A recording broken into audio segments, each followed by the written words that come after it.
Okay, it's been a packed breaking news, wheel after wheel the last few hours, and I have my colleagues Himanshu and Pranav here. Himanshu, Pranav, packed last few hours.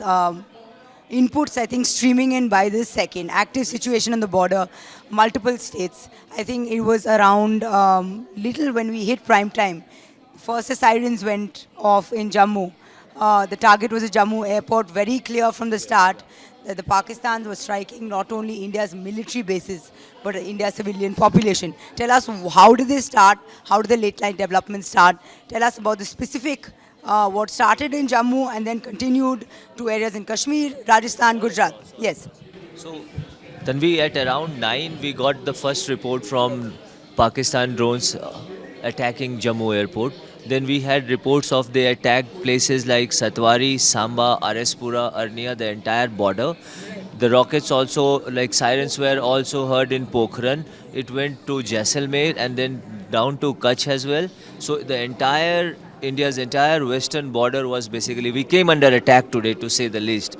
And the most important thing here is even places like Chandigarh, heavy population, where their rockets were like downed by India's anti-aircraft missiles. And despite this large scale escalation, and I think going back to what the MEA said today in its press conference, that it was the original escalation was by Pakistan, and today, despite the forewarning by India at its news briefing today, the escalation matrix of Pakistan, multi-axis attacks, Pranav, right? Tell us a little bit in terms of India's response. It's been absolutely splendid. I mean, those visuals, the absolute visuals of our air defense system kicking in, and absolutely, it was the S-400s, it was the indigenous Akash air system. Tell us a little bit about how India countered these swarm of drones that came in from Pakistan. Yes, Tanvi. In fact, India's response has been extremely measured, and unlike Pakistan, which has been targeting civilian establishments, we've targeted right since the beginning. The first attack targeted terrorist establishments, and even now, India has targeted military establishments that have launched offensive operations against India.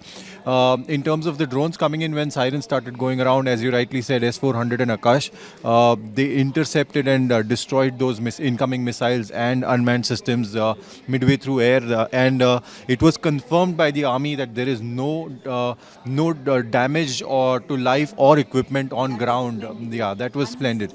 Yeah, yeah. Drones and missiles are coming in. Precisely, and then we've gone beyond just protecting our borders, because we've attacked certain establishments. There are reports that there were attacks in Lahore, Sialkot, where the air defense systems and other offensive military establishments were hit. In fact, one report also said that there was a blast outside Shehbaz Sharif's house, after which he was shifted probably to a safe house. So maybe there is, we need to see how the developments unfold over the night now. Absolutely. And, I just want to remind everyone, I think, that, earlier the air defense systems of Lahore and Sialkot were intercepted completely. The AWACS in 3 spaces now have gone down. We can confirm that. Which has been splendid. I mean, just splendid work by the Indian Armed Forces in terms of the counter strikes and counter retaliatory measures that we've taken this evening. I want to ask you, Himanshu, in terms of the kind of missiles that have been deployed on both sides, or the kind of drones that have been deployed. Actually, Pranav, I'm going to take that to you, since you've been a defense journalist for a while now. Tell us a little bit about the quality of the drones that came in from the Pakistani side, and how they were, I guess, downed with precision, state after state, target after target by the Indian Armed Forces. I think they rightly say that Chinese products are, are not bankable, because on one side we had the I think, yeah, because the Indian systems which attacked, and today afternoon we damaged the air defense system at Lahore. So that means the Indian munition could travel well across Pakistan, breaching Pakistan's air defense systems, whereas the Pakistani munition that came to our side was effectively destroyed. Fortunately or unfortunately landed, did not explode, and that was one of the most, like you can say, that shows the reality of Pakistan, and the generals who speak about like Khoon and Bilawal Bhutto's comment, I say like utter laughable. And if you see I'll just one point that Tanvi had asked that I could not answer there was India used S-400, the Sudarshan Chakras. Yes. Then we also used our L-70 anti-aircraft guns. Stunning work. That was activated in Jammu when basically they fired drone missiles and all. And then there was Shilka systems, that's also called ZSAU 23-4. So these three anti-missile systems were, or you can say air defense systems were used by India today. Tanvi. Yeah, absolutely. And I think the kind of response, right? I just want to pivot a little bit, Pranav, to the global sort of response that's come in the last few hours. Lot of action happening there. The Americans have been on a hotline, first with India, then with Pakistan, attempting to sort of dial down the situation. But I think across those two statements that came out of the White House, Washington, this evening, was that they pretty much support India's right to retaliate to any act of terror.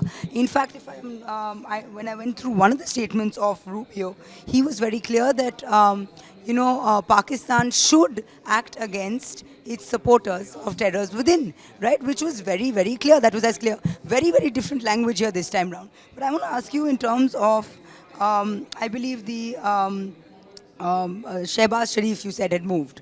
We're not really sure about where he's gone. It could be a safe house. That was targeted in Lahore. There were some reports that Shehbaz Sharif's ancestral home was targeted. So we don't know as of now whether Sharif was present at that place or not. But yes, India has made its intent clear, Tanvi. Absolutely, and I just want to circle back to the Baloch situation. If this could have come at a worse time for Pakistan, I mean, Quetta has fallen. Quetta is the largest city, the capital of Balochistan. The BLA has released a statement. They've taken over. There's been an armed operation. There's been remote IED blasts, Pranav. We're told, I believe, that the Pakistan army has scrambled out of there at this point. What's your input on that?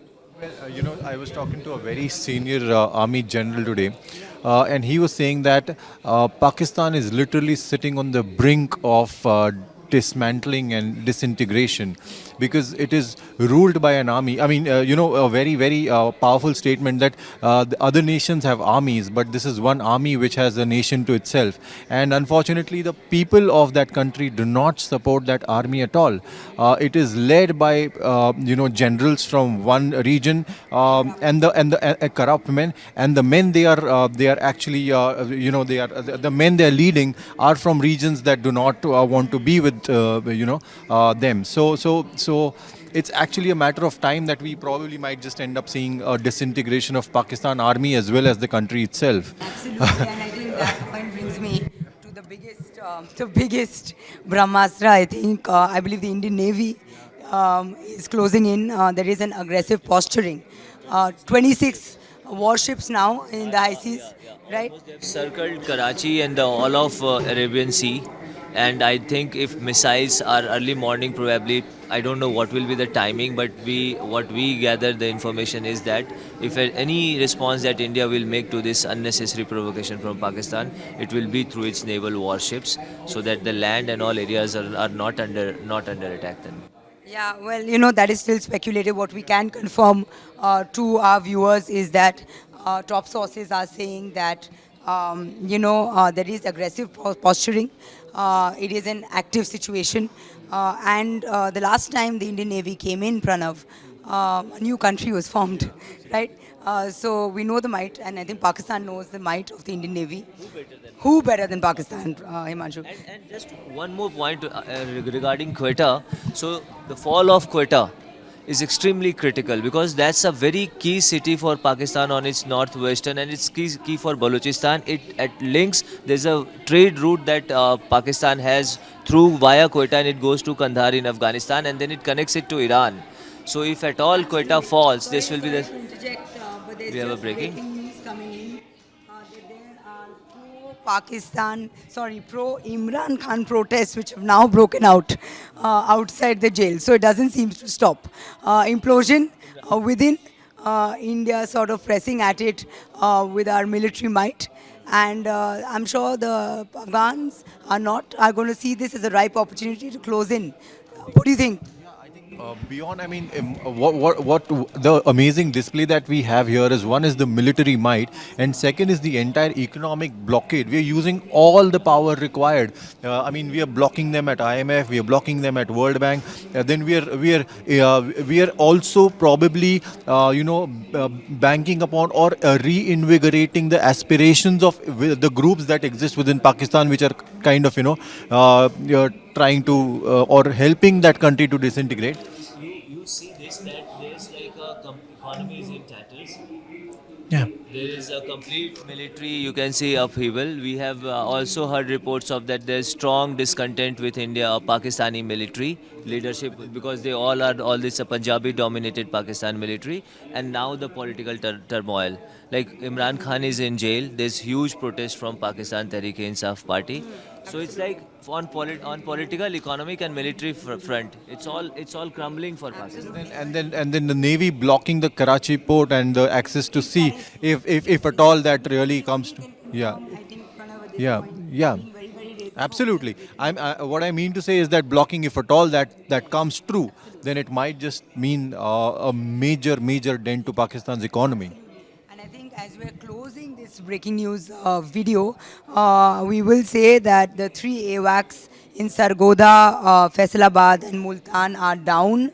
We're hearing the air defense systems in Sialkot are also down. Lahore and Sialkot, I believe, are completely decimated in terms of air defense systems.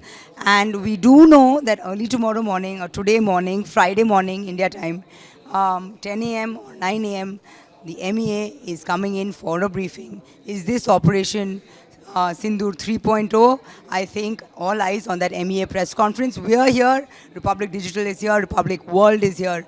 Network bringing you all breaking news inputs across the network and all our assets. Thanks for watching.